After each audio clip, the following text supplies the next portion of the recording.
नमस्कार दोस्तों, स्वागत है आप सबका एक और इंस्पायरिंग और इन्फॉर्मेटिव वीडियो में। आज हमारे साथ शोताब सिन्हा सर हैं। 67 बीपीएससी का जो रिजल्ट आया उसमें सर का जो एक 118 रैंक के साथ म्यूनिसिपल एग्जीक्यूटिव ऑफिसर यानी एमईओ के पोस्ट पर सर का चयन हुआ है। सर से हम जानेंगे कि सर के लाइफ में स्ट्रगल किस टाइप का रहा है। और आप लोग सब कमेंट में लिखते हैं ना कि जैसे IIT वाले, NIT वाले, बीटेक वाले आ रहे हैं, तो सर नॉर्मल ग्रेजुएट है, सिंपल ग्रेजुएट हैं। तो इनकी जर्नी कैसी रही है, क्या मोटिवेशन रहा है, क्या इंस्पिरेशन रहा है, और पटना में रह के इन्होंने तैयारी किया है, घर पे रह के तैयारी किया है, तो क्या इनका कंटेंट था, क्या बुक लिस्ट, क्या नोट्स था, किस तरीके से प्रिपरेशन करते थे, ओवरऑल कंप्लीट स्ट्रेटेजी की हम इसमें बात करेंगे। कंप्लीट जर्नी सर के बारे में हम जानेंगे। तो इस चैनल ग्रो करने के लिए, इस वीडियो से आपके लाइफ में आपकी प्रिपरेशन थोड़ी वैल्यू ऐड हो, तो इस चैनल ग्रो करने के लिए चैनल को सब्सक्राइब कीजिएगा, इस वीडियो को लाइक हो सकेगा। सर सबसे पहले congratulation. Thank you sir. Briefly sir अपने बारे में बताएं थोड़ा बहुत। मेरा नाम शोताब सिन्हा हुआ जी। और मैं पटना का ही रहने वाला हूँ और मैंने अपना मैट्रिक और इंटर पटना से ही किया है और ग्रेजुएशन मैंने Bihar national college Patna university से सोशियोलॉजी ऑनर्स में किया है और वहाँ पे मैं सेकंड टॉपर रहा हूँ। और उसके बाद फिर मैं सिविल सर्विसेज की तैयारी कर रहा हूँ। उसी उपलक्ष्य में मैंने BPSC लास्ट टाइम भी दिया था, जिसमें मेरा मेंस तक में पहुँचा था। और इस बार मैंने जो भी खामियाँ थी उसको दूर करके अब आपके सामने हूँ। ओके सर, अटेम्प्ट, मीडियम और ऑप्शनल क्या रखा था आपने? मेरा अटेम्प्ट तो ये जैसे मैंने बताया सेकंड अटेम्प्ट था और मीडियम मेरा इंग्लिश है और ऑप्शनल मेरा सोशियोलॉजी ही रहा है, जो मेरा कि ग्रेजुएशन सब्जेक्ट भी रहा। सर आप ये बताएं कि जैसे BPSC की सिविल सर्विसेज सर कोई तैयारी करता है, किसी भी जॉब की तैयारी करता है, किसी के लिए बड़ा मतलब कि उतना टफ नहीं रहता, आसानी से मतलब ठीक ठाक तरीके से पढ़ाई कर लेता हो जाता है। बहुत लोग रगड़ा रगड़ी वाला काम करते हैं, तो आप किस कैटेगरी में हैं? आप समझ लीजिए कि हम लोग जैसे मैंने बताया कि नॉर्मल बैकग्राउंड से आते हैं, तो हम लोग को मेहनत तो ज़्यादा करना पड़ता है और लोगों से। और दूसरा चीज़ ये होता है कि अगर आप देखते हैं कि कोई IT से निकल रहा है तो हम जैसा फील किए हैं, और डिमोटिवेशन होता था। डिमोटिवेशन जरूर होता था, लेकिन एक अंदर से फिर अपने आप को बोलते थे कि अगर ये लोग कर सकता है तो मैं भी जाऊँगा और मैं एक एग्जाम्पल बन के दिखाऊँगा कि भाई जो मेरे पीछे लोग मुझे देख रहे हैं तो वो भी एस्पायर करें।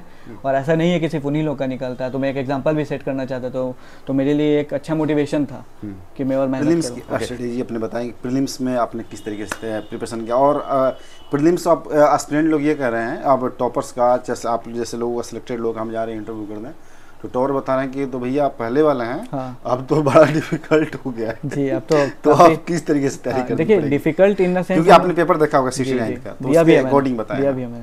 दिया भी आपने? अच्छा, कितना मार्क्स आ रहा है? 93 मेरा बना। तो बढ़िया मार्क्स है। तो सर बताएं अपनी।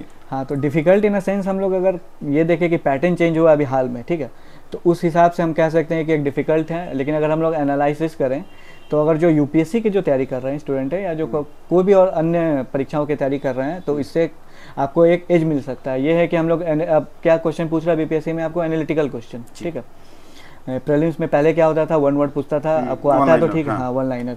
और अभी क्या हो रहा है कि आपको किसी भी टॉपिक में अगर आप डीप में पढ़ते हैं 1 स्टेटमेंट, 2 स्टेटमेंट, 3 स्टेटमेंट रहता है, तो जिससे आपको एक एडवांटेज ये है कि अगर आप एक स्टेटमेंट भी जानते हैं तो आप एलिमिनेट कर सकते हैं आंसर को। अच्छा, तो आप समझ लीजिए इस बार एलिमिनेशन लेकिन फेल हुआ UPSC में। किसमें? UPSC में इस बार एलिमिनेशन फेल हो गया। जैसे मैंने दिया तो मेरा काफी एलिमिनेशन सही इसमें, लेकिन अभी चलेगा, कुछ दिन चलेगा। कुछ दिन चलेगा। तो वही है कि जितना आपको नॉलेज है उसके हिसाब से।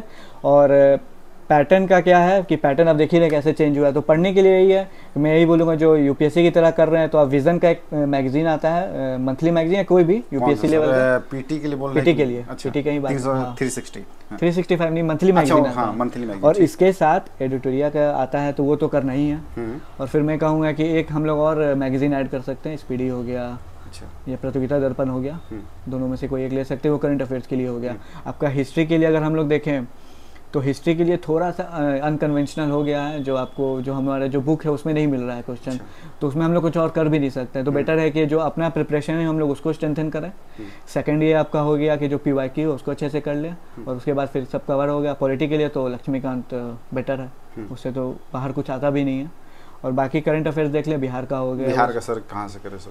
बिहार का आपको एक तो यूट्यूब का हेल्प ले सकते हैं, दूसरा है कि बजट इकोनॉमिक सर्वे आपको मस्ट हो चुका है, और तीसरा कोई भी मैगजीन जो आता है, एडिटोरिया का मैगजीन हो गया या किसी अन्य साइट का, उस पर भी कर सकते हैं। ओके, तो हम मेंस पर सर आए तो इंटीग्रेट अब करना पड़ रहा है, जैसे कि मेंस सर 68 का जो हुआ था उसमें भी काफ़ी मतलब पहले के ट्रेंड से थोड़ा डिफिकल्ट क्वेश्चन पूछा गया था, इंटीग्रेट करने की वहाँ बात हो रही यूपीएससी की तरह। तो दो सब्जेक्ट को साथ में इंटीग्रेट करने का वो स्किल क्या होता है, कैसे कर सकते हैं? देखिए जैसे इंटीग्रेट बहुत कीवर्ड है, और अभी जैसे मेंस भी हम लोग बात कर सकते हैं कि यूपीएससी पैटर्न पे है, तो इसका भी सेम है। अगर हम लोग एनालिटिकल, देखिए अब क्या हो गया कि आपको एनालिटिकल बेसिस पे बीपीएससी में भी आना होगा, जो 68 बीपीएससी मेंस में जैसा हम लोग ट्रेंड देख रहे हैं, तो उसमें दो किसी को भी अगर हम लोग इंटीग्रेट करना चाहते हैं या जो भी दो सब्जेक्ट है, तो हम लोग ये कर सकते हैं कि करंट अफेयर जो हो गया और उसको कन्वेंशनल टॉपिक है उससे लिंक करके पढ़ा जाए। फॉर एग्जांपल प्रेसिडेंट के बारे में अगर टॉपिक हो रहा है तो हम लोग आर्टिकल पढ़ ले और अभी जो करंट है उसको जोड़ लें।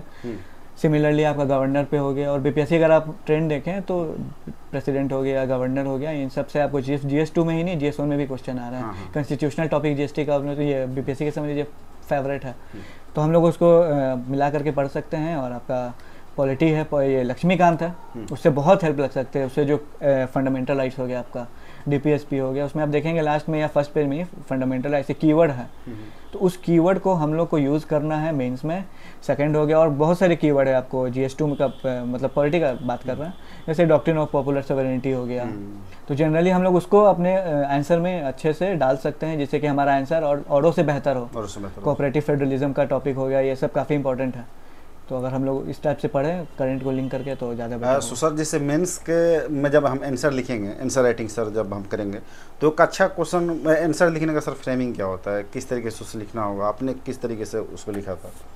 देखिए किसी भी अगर हम लोग मेंस के लिए कोई भी आंसर राइटिंग करते हैं तो उसमें जो बेसिक तो इंट्रो रहता है आपका, मेन बॉडी हुआ, कंक्लूजन हुआ, ये तो आपको एक ओवरऑल स्कीम हो गया। हाँ। तो अब लेकिन इसके अंदर लिखना क्या रहता है, तो अगर हम लोग इंट्रो में देखें तो अगर कोई भी करंट का टॉपिक है तो जनरली एडवाइजेबल है, या मैं भी यही करता हूँ कि अगर आपको पता है कि ये करंट का अभी कौन सा इशू है तो हम लोग उसको वहाँ पे बता सकते हैं कि जिससे एग्जामिनर जो चेक कर रहे हैं उसको पता लगे कि हाँ ये अवेयर है सिचुएशन से, जो भी इशू है, तो उससे क्या हुआ कि एक आपको अच्छा इम्पैक्ट भी पड़ेगा और आपके फ्लो में भी होगा। और फिर कोई भी टॉपिक हो तो आप उसका पहले टाइमलाइन बताइए। अगर कोई फॉर एग्जांपल जैसे 1 क्वेश्चन 1 इलेक्शन हमारे टाइम में पूछा था, तो मैंने इसे डिफाइन कर दिया और फिर उसका मैंने टाइमलाइन बताया, हिस्टोरिकल बैकग्राउंड दिखाया कि हमारा पहले होता था 1951-52 इलेक्शन से स्टार्ट था और फिर कैसे इसका डिसइंटीग्रेट हुआ, और फिर अभी हमारे जो ऑनरेबल PM हैं फिर उन्होंने आइडिया दिया है वो करने को हो गया।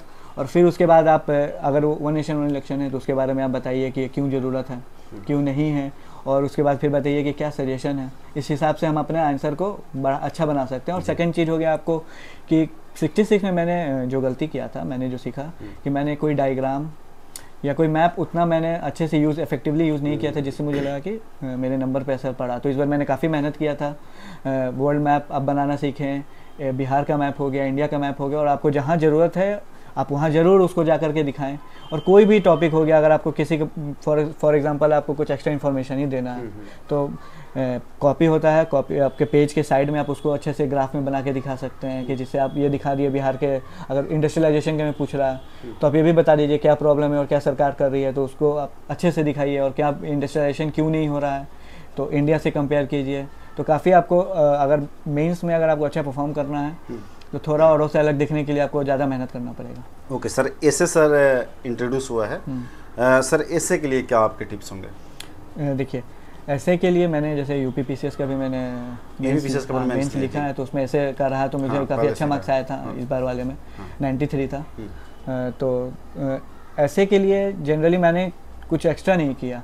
अगर हमारा GS स्ट्रॉन्ग रहा, बेस अगर कवर है, तो हम ऐसे में भी अच्छा कर सकते हैं। तो ऐसे लिखने का अगर हम स्ट्रेटजी की बात करें तो 2 तरीका होता है। पहला तरीका ये है कि आप अगर कोई टॉपिक है तो टॉपिक को आप एक कोई एग्जांपल के थ्रू बताइए। फॉर एग्जांपल कोई कोट हो गया तो आप कोई गांधी जी का एग्जांपल दे दीजिए, फिर वहाँ से इसको लिंक कर दीजिए। दूसरा है कि कोई भी टॉपिक हो उसको डिफाइन करके और फिर आप अच्छे से उसके सारे पहलू को डिस्कस करें। उसमें भी आ जाता है ग्राफ, डायग्राम, तो वो चीज़ ज़रूर होना चाहिए। तो मुझे लगा कि काफ़ी अच्छा मुझे मार्क्स था, उसी के एक्सपीरियंस में बता रहा हूँ कि यूज़ करना चाहिए यहाँ पे। सर अब मैं आपसे ये कहूँ कि जैसे कि आप अपने तरफ से कुछ ऐड ऑन करना चाहते हैं, मतलब स्ट्रेटेजी में, जो कि मैं शायद मिस कर रहा हूँ। स्ट्रेटेजी में सबसे बड़ा चीज़ ये होता है कि रिवीजन। हाँ, रिवीजन का तरीका क्या था? हाँ, तो रिवीजन का मैंने मेंस के प्रीलिम्स के लिए तो जो बुक है उसको हम लोग को मल्टीपल टाइम पढ़ना है। मेंस के लिए मैंने इस बार नया स्ट्रेटेजी ये किया था, मुझे जो लगता है कि काफ़ी इफेक्टिव है, कि मैंने 3 महीना अगर आपको टारगेट मिल रहा है या 2 महीना जो भी टाइम है, तो मैं कोशिश करता था कि 1 से 1.5 महीना तक मैं अपना सारा जो भी मेरा सिलेबस है उसको मैं एक बार अच्छे से पढ़ लूँ, कि जिसको जो 15 दिन हो तो मैं सिर्फ रिवीजन पे ध्यान दूँ। तो मैं रिवीजन ऐसे करता जैसे फॉर एग्जांपल GS1 हो गया, तो मैं GS1 का सारा टॉपिक मैंने बाय हार्ट उससे मेमोराइज कर लिया। तो मैं क्या करता था कि फिर कॉपी नहीं खोलता था। अच्छा। फिर मैं जो रात में जो मेरा रूम था उसी में मैं टहल करके स्क्रॉल करके मैं सिर्फ खुद ही रिकॉल करता था बिना कॉपी देखे हुए कि कितना मेरे अंदर इंटरनलाइज हुआ है। सुबह में भी वही करता था, अगर मैं छत पे जाता था शाम में, तो शाम में भी स्क्रॉल करते हुए वो टॉपिक को ही ये इंटरनलाइज कर रहा हूँ, मेमोराइज कर रहा हूँ। सिमिलरली आपको GS2 में और ऑप्शनल में भी। ओके सर, जैसे कि आप BPSC में सर सेलेक्ट हो गए सर, आप पूरे प्रोसेस आप सर गुजर चुके हैं, आपने एक्सपीरियंस सर किया होगा, आपने फील करा होगा कि ओवरऑल किस तरीके का क्या एक कैंडिडेट का डिमांड करती है BPSC, और कितना डिफ़िकल्ट रहा, मुश्किल मतलब कितना डिफ़िकल्टीज है इसे निकालने में? देखिए डिफ़िकल्टी तो कोई भी किसी भी एग्ज़ाम में रहेगा ही आपको, लेकिन बेरोजगारी दौर में सर तो बेरोजगारी दौर में जी बिल्कुल। तो ये तो सर कमीशन की नौकरी है, हाँ, स्टेट नौकरी तो है, कंपटीशन भी है। और तभी मैंने स्टार्टिंग में भी कहा कि अगर हमें अगर औरों से अच्छा दिखना है तो मेहनत भी ज़्यादा करना होगा। तो मेहनत ज़्यादा करना होगा। इस प्रोसेस में आपको पहले तो सबसे पहले अपने आप पे भरोसा रखना होगा, क्योंकि मैं भी आप ही लोगों में से हूँ, क्योंकि आप ही मुझे पता है कि क्या किस टाइप का थिंकिंग आता है और कितना डिमोटिवेट फील होता है। तो आप ये समझ लीजिए वो जो थिंकिंग आ रहा है वो आपका टाइम को ही खा रहा है। आप उसको बेटर चैनलाइज कर सकते हैं अपनी पढ़ाई में, और हमेशा पॉजिटिव रहने का कोशिश कीजिए। मुझे पता है आप बोलेंगे कि काफ़ी आसान है बोलना, हाँ। लेकिन मैं खुद फील कर चुका तो मैं बता सकता हूँ आपको किस तरीके से पॉजिटिवनेस रखें। देखिए सबसे पहला चीज़ क्या होता है कि जो आपको डिमोटिवेशन आता है तो हम क्या करते हैं कि फिर उससे लड़ना शुरू कर देते हैं। मेरा भी पहले बहुत सारा टाइम जाता था। फिर मैंने सोचा कि अगर जैसे पहले मैं दिन भर लड़ता हूँ, ठीक है, थॉट से थोड़ा डीप जाना चाहूँगा इसमें। हाँ। तो पहले होता क्या था कि कुछ ओवर थिंकिंग हो रहा है या डिमोटिवेशन हो रहा है तो मैं दिन भर उसी से लड़ रहा हूँ कि नहीं मुझे करना है, तो मेरा टाइम इसी में जा रहा है। फिर जब रात में जब सोने जाता था तब लगता कि यार मुझे पढ़ना चाहिए था, तब लगता था यार ये तो कुछ नहीं है, आज का दिन निकल गया इसी तरीके से। तो आपको ये रिकॉग्नाइज करना है कि ये सही में कुछ नहीं है, आपका बस ये टाइम ले रहा है। तो आप अपने जो एनर्जी है उसको अच्छे जगह पॉजिटिवली चैनलाइज कीजिए। आप पढ़िए, आप ये कहिए, अगर वो कह रहा है, मन कह रहा है कि नहीं निकलेगा, तो आप बोलिए कि मैं पढ़ूंगा, मैं इसे निकाल के दिखाऊंगा। आप टाइम लीजिए। अगर प्रीलिम्स आ रहा है तो ये कि ठीक है चलो प्रीलिम्स के बाद देखेंगे, तुम बाद में आना। इस टाइप से करके मैंने इसे डील किया। Thank you so much sir Sinha sir के अपन बहुत डिटेल्स में अपनी स्ट्रेटेजी, जर्नी, मोटिवेशन, स्ट्रगल बताया। तो दोस्तों ये वीडियो अच्छी लगी तो इस वीडियो को लाइक कीजिए, चैनल सपोर्ट चैनल सब्सक्राइब करना मत भूलिएगा।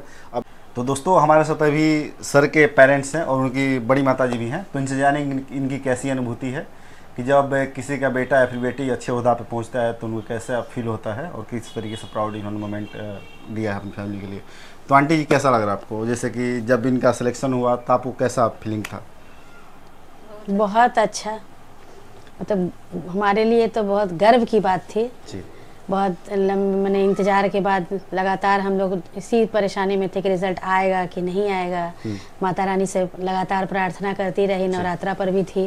अच्छा। और उसी समय रिज़ल्ट भी आने वाला था, तो लगातार माँ से प्रार्थना थी कि मेरे बेटे का रिज़ल्ट आ जाए। और एक विश्वास भी था अंदर, एक पूरा विश्वास था मेरे अंदर कि इस बार रिज़ल्ट आएगा ही आएगा। अंकल जी आपका क्या फीलिंग रहा था? मेरा फीलिंग तो हमको पहले से ही कंफर्म थे हम इसका रिजल्ट आने वाला है। अच्छा। तो हम अपने एक्सप्रेशन को, जिस दिन रिजल्ट आ रहा था उस दिन एक्सप्रेशन को हम चुपचाप रखे हुए थे। हाँ। और जब रिजल्ट में ये अपना देख रहा था तो हम साइड में टहल रहे थे, लेकिन अचानक 5 मिनट के बाद मैं इसके बगल में बैठा, थोड़ा एक्सप्रेशन इसका कुछ दूसरे ढंग का था चेहरे का। अच्छा, इनके चेहरे का पहले बताए नहीं 10 मिनट। लेकिन जब मैं बगल में बैठा और पूछा क्या हुआ, क्यों मुस्कुरा रहे हैं? हाँ, मुस्कुराना नहीं है, एकदम गंभीर थे। मैंने अच्छा। हमको पता चला, हमको जैसा लग रहा था ना कि नहीं हो पाया। अच्छा। ताकि पूरा स्क्रॉल कर रहा था, उसके बाद ही चुपचाप बैठ गया था। दोनों भाई बैठे हुए, मैंने खुशी वाली गंभीरता थी वो। हाँ गंभीरता थी। लेकिन अचानक हम बगल में बैठे, हम पूछे कि क्या हुआ, कुछ बताओ। अचानक गले लग के बोला कि मेरा हो गया। तो उस टाइम की अनुभूति बताने लायक नहीं है। आप कुछ कहना चाहेंगे बड़ी माता जी उनकी? आंटी जी आप बताएं। बहुत अच्छा लगा इसका रिजल्ट देखकर। आप बहुत मेहनत किया। बहुत मेहनत करते थे। तो दोस्तों वो स्माइलिंग फेस आप देख सकते हैं कि मतलब आप भी सिलेक्ट होंगे तो आपकी फैमिली भी ऐसे ही प्राउड फील करेगी।